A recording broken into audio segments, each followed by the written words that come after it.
I'm Andy Staples. I'm here with two guys Gators know very well. James Bates, middle linebacker captain of the 96 National Championship team, and of course, the head ball coach, the greatest Gator of all time. We are here to introduce the 96 Club.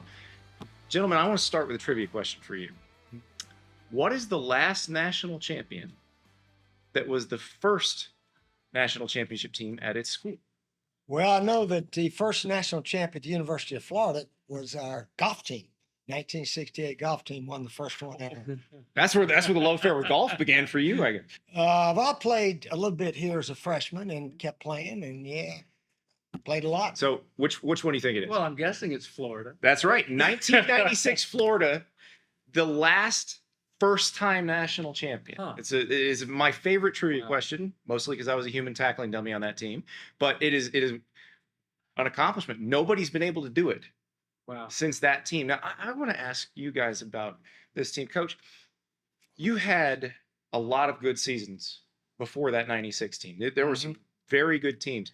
What was it about that particular one where it came together? I'll tell you where it came together. We lost the last game of the season, and at that time there was 4 or 5 teams ahead of us.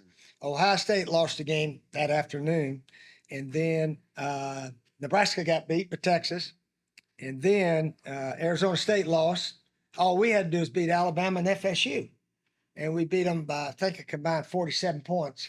So we were the best team in the nation, but if those other teams hadn't lost, we might not would have been national champs. And so that's why when Coach says after that game, I guess God smiled down upon the Gators. It took some intervention. It took a little James Brown at Texas roll left, one of the greatest plays in college football history. I'm going to ask you, basically, because you came in that freshman recruiting class of 1992 with all of the leaders of that 96 team. Could you guys tell as the years went by that you were creating something special and that you'd be able to lead something special as seniors? I'm getting goosebumps just thinking about those years, because we came in and I've been thinking about that. You know, what was it that kind of like that catapulted us towards that national championship? I think it started with just how much we cared for one another. That class of 92, most of us were redshirted, only a couple played, and the combination of the bond that we had together with the confidence that Coach Spurrier gave us, we never, ever even considered that we were going to have trouble, let alone lose a football game. And I think those two things combined, just building for 4 years plus, we couldn't help but be really good, but we needed a little bit of help. And these guys all prepared very well, practiced well. Someone once said, preparation leads to confidence, and confidence leads to success.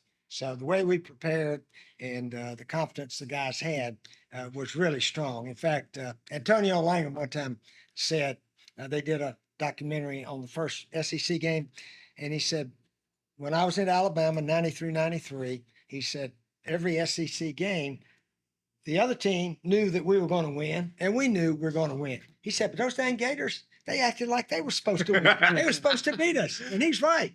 We did think we were supposed to beat them, and we beat them 3 out of 4, which I guess not too bad back in those days. Coach, how much easier did it make it on you coaches to know that you had leaders like Batesy and Lawrence Wright and Donnie Young on that team? Well, that's the key, because in the summertime, the coaches cannot be with the players. The strength coaches are with them. And I guess y'all worked out, 4 to 5 days a week, something like that. And the older guys push the younger guys.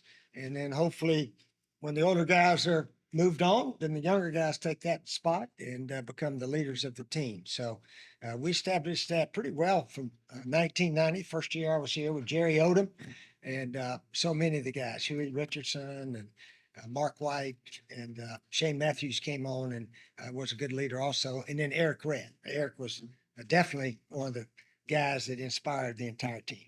So college football has changed quite a bit in the years since that national championship. You've gone on and become also the best coach in the history of the University of South Carolina.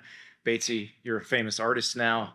The world has changed, but how much has the game itself changed with NIL and all of the different factors you have to deal with now? Well, I think as far as running and passing and throwing and all that, there's some new ball plays and some new formations, but it's still football. Still football. Now the NIL and the new rules have created a wide open contest. It's sort of like pro sports now. It really is.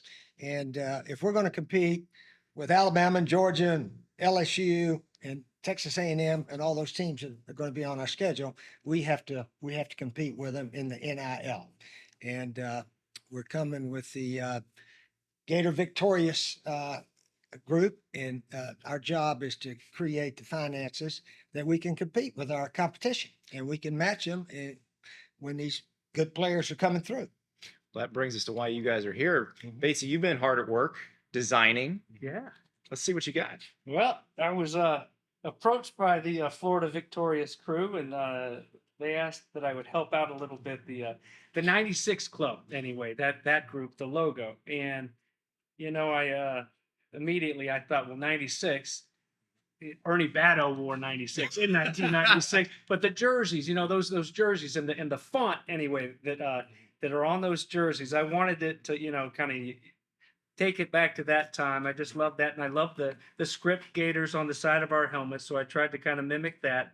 And well, there you have it. But there you have it. And it's, and what else I like about this is it's a nice big visor. A lot of those little skinny visors they wear now, and they say I'm wearing it because of Coach Spurrier. Well, if you were wearing it because of Coach Spurrier, you'd wear that big one right there. Right there, yeah. So it looks pretty good, I think. Yeah, it does. That's what I was going to say. Coach Spurrier, you are the world's foremost expert on visors. How are we feeling about this? I like that. Yeah, I like that visor. It is, and the golfers used to wear those, but nowadays, the men, they all like hats, and seems like a lot of the women golfers, they like No, those. I see coaches.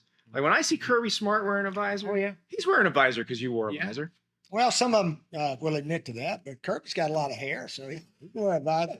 He said he caught some grief early in his career there at Georgia, but after he started winning, it doesn't matter what he wears. Well, sounds like if the folks want to buy some 96 Club merchandise, that might help Billy Napier's efforts against Kirby Smart. Actually, I feel that I still to this day, Coach, you'll be glad to know that I don't wear my hat inside. I like, that was one thing. Coach didn't want us wearing our hats inside, and especially at the table. So I feel a little bit weird even having that on. But you know what? There's more. Not only do you get the visor if you're on that 96 level of Florida Victorious, but a polo as well. Look at that. Look at that nice 96 label. And you ready for this? You ready for this, Coach? Ready? Right there. Bam. Very nice. And there's also an event here at Spurrier's for the members of the 96 Club, which if you haven't eaten at Spurrier's yet, it's fabulous. That's when I ask my kids, where do we want to go for dinner? They're yelling at me, Spurrier. So you get that with members of the 96 team and, of course, the head ball coach. Yeah, I tell you what, we're proud to be involved in all this. And our restaurant, as you know, has been successful. A lot of reasons. We put it together in a first-class manner. And the people that work here are like ball players. We got teamwork, we got effort, and everybody likes each other and those kind of things. And that's how you're successful. And that's what we need to do with a lot of our sports are in good shape. Don't get me wrong. But football, we've struggled a little bit the last 2 years. So we need to get back at that level and compete with the top teams in the SEC and in the country. And this is a good way to get started. I think it's $96 a month. We got a lot of people out there. I know they can afford that. So it shouldn't be too difficult. Coach Batesy, thanks so much. Thanks for having us. Thanks for everything, Coach. And hey, if you come out to Spurrier's, you expect to see Coach here every now and then. Every time I've just come here to eat, I see Coach pops in and blows his whistle and says hi. Yeah. So you get more bang for your buck. When you get that little tweet on the whistle, you know what that means? Practice is over and it's time to eat.